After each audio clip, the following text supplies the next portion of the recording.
Seguindo o módulo de indicação transfusional, né, seguimos falando da transfusão de plaqueta. Vou falar alguns casos clínicos para a gente tentar clarear um pouquinho, né, ou complicar um pouquinho mais. Os casos de indicação de plaqueta, né, já que tudo como na medicina não é uma coisa fixa, né, então vão ter casos parecidos, mas que as condutas foram diferentes. Então, vamos falar do primeiro caso, é um paciente GQS, 29 anos, sexo feminino, em janeiro de 2024 foi diagnosticada com dengue, sendo internada inicialmente na UPA por 2 dias.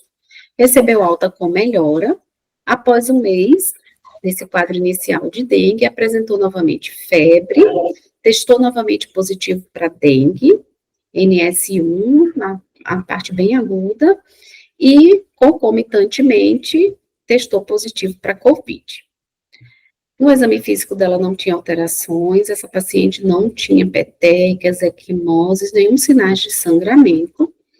No dia 4 de fevereiro de 2024, ela estava com leucócito de 7.300, não tinha neutropenia, então essa paciente não estava evoluindo com leucopenia, diferente do início do quadro, do primeiro quadro de dengue, que ela tinha leucopenia, hemoglobina de 13,5, hematócrito de 39,7 e uma plaqueta de 16 mil.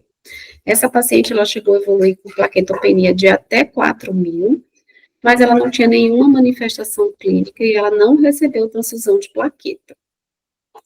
Ela foi avaliada e acompanhada pela hematologia, e foi pensada numa plaquetopenia persistente pós-quadro de dengue, e ela ainda teve o quadro de COVID associado. Então, foi iniciado corticosteroides. Qual foi a conduta? A conduta não foi transfundir plaqueta.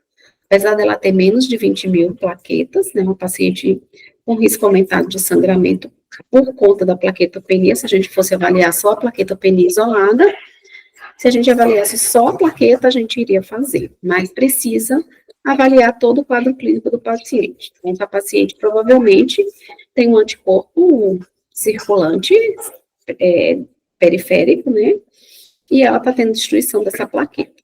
Secundário aqueles processos imunes, né, miméticos, que o anticorpo produzido contra a dengue, ele vai ter mimetismo com a plaqueta, e aí ele vai acabar fazendo essa queda da plaqueta, e é uma queda imune.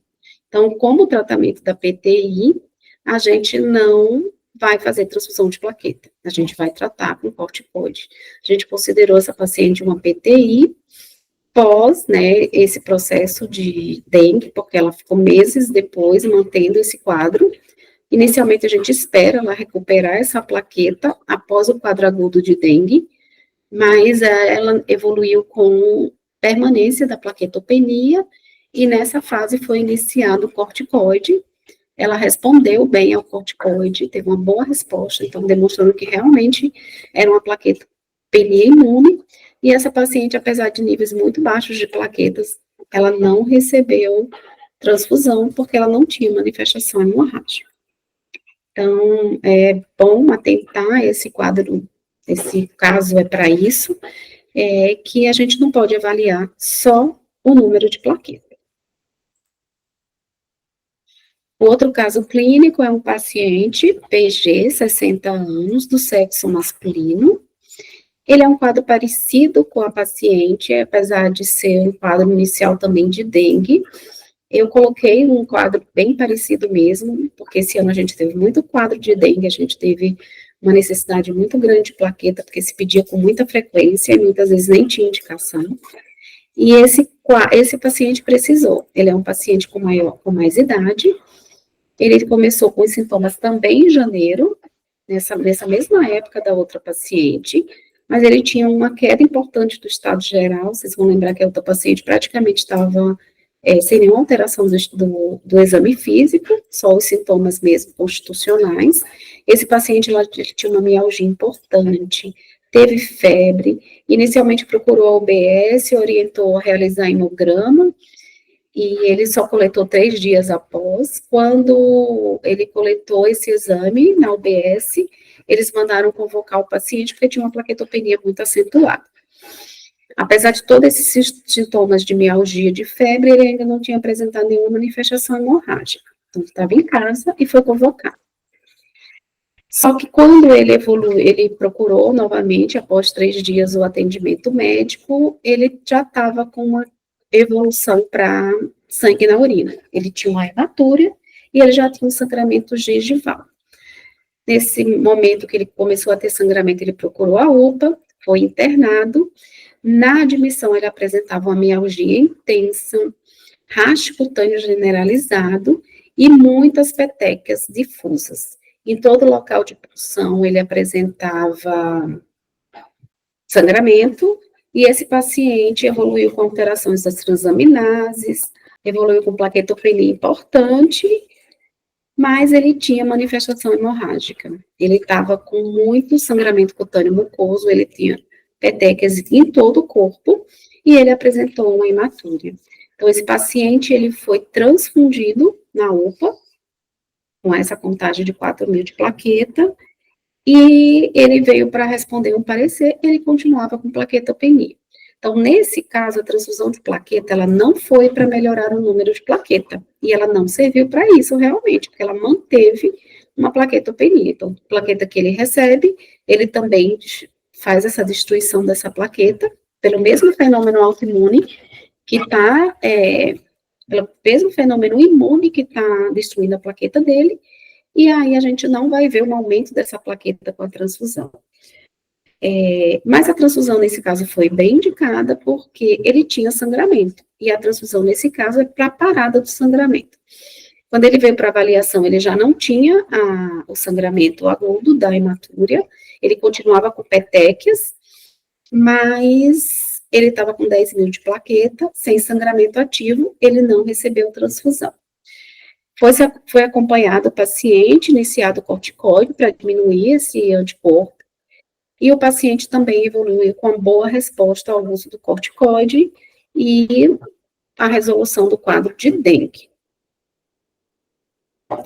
O próximo caso, é o último caso, aí já não é um caso de dengue, mas também não é um caso fácil de se resolver, uma paciente jovem, DMV, do sexo feminino, 38 anos, só que ela é diabética tipo 1, descobriu diabetes na infância, trata desde essa época, mas faz um controle muito ruim da glicemia, então ela tem um diabetes tipo 1, sem controle adequado, e evoluiu para um infarto agudo do miocárdio. E essa paciente tem uma doença multiarterial, foi avaliada, e com fração de ejeção de 31%, precisa de revascularização do miocárdio. Essa paciente foi solicitada a avaliação da hemato, porque ela tem anemia e plaquetopenia. Ela evoluiu com a plaquetopenia ao longo dessa internação. A anemia ela já tinha desde da admissão. A contagem plaquetária dela era em torno de 80.000, o mínimo de plaqueta que ela chegou foi a 60.000, mas ela é uma paciente que precisa ir para uma revascularização do miocárdio. O hemograma dela na avaliação era 10 de hemoglobina, hematócrito de 33, um VCM de 87, não mostrava sinais de uma anemia micro-hipo, né, que a gente ia pensar na deficiência de ferro, leucócitos normais com diferencial normal e a plaqueta de 80.000. Essa paciente, na admissão, ela começou a fazer o uso da heparina subcutânea, a inoxaparina. Quando ela começou a evoluir com plaquetopenia, foi suspensa a inoxaparina, pensando numa plaquetopenia induzida pela heparina, mas ela ainda manteve, assim, plaquetopenia mesmo após a suspensão da heparina. É uma paciente que faz uso da aspirina por causa do infarto, então é uma paciente que tem mais um fator para sangramento, né? E o que é que a gente fez com essa paciente? Então, é uma paciente que, para ir para a cirurgia cardíaca, ela precisa ter um número mínimo de 100.000 de plaqueta, preferencialmente, por todas aquelas alterações que a gente falou da cirurgia cardíaca, né, um tempo longo, e a paciente vai ficar numa circulação extracorpórea. Então, a gente está falando de uma paciente que vai entrar numa cirurgia que vai levar a disfunção e a queda de plaqueta, por conta da extracorpórea, ela já está com plaquetopenia. Qual a conduta que a gente teve em relação a essa paciente? Como ela também tinha uma anemia associada, a gente pensou em ter déficits, né, de vitamina, que possam também estar levando à plaquetopenia. Ela tem que ser avaliada com todas as sorologias também, ver se tem alguma coisa aguda que possa estar dando essa plaquetopenia. Revisar toda a medicação que ela toma para ver se, além da heparina, ainda tem algum medicamento que possa estar levando à plaquetopenia. E a gente fez todas as reposições vitamínicas para que essa paciente chegue no dia da cirurgia com pelo menos 100 mil de plaqueta, mas por conta de todas as alterações já da cirurgia cardíaca, a gente já orientou também deixar reserva para a transfusão de plaqueta no intraoperatório, se necessário. Então, cada caso é um caso, a gente tem que avaliar com todos os dados do paciente. Então, geralmente a gente vê esses infartos e uso de droga antiagregante plaquetário em doses, não é, né, essa foge à regra, é uma paciente jovem e que precisa ir para cirurgia cardíaca. Então, a gente precisa avaliar cada caso, avaliar medicações em uso, para que a gente prepare o paciente para ir para a cirurgia com o menor risco de sangramento possível. E esse é o ideal, que a gente prepare os pacientes para que eles precisem menos de transfusão de plaqueta, para que a gente possa se programar nesses casos cirúrgicos, para que o paciente não chegue no centro cirúrgico sangre e a gente podia ter corrigido alguma outra deficiência antes, para que não precise da transfusão. Nos outros casos em que o paciente já tem disfunção da plaqueta, aqueles casos que são muito raros, os pacientes vão estar geralmente acompanhando nos ambulatórios de coagulopatia e já vai ter aquela orientação pré-operatória para deixar reserva de plaqueta. Era isso, espero que eu tenha ajudado.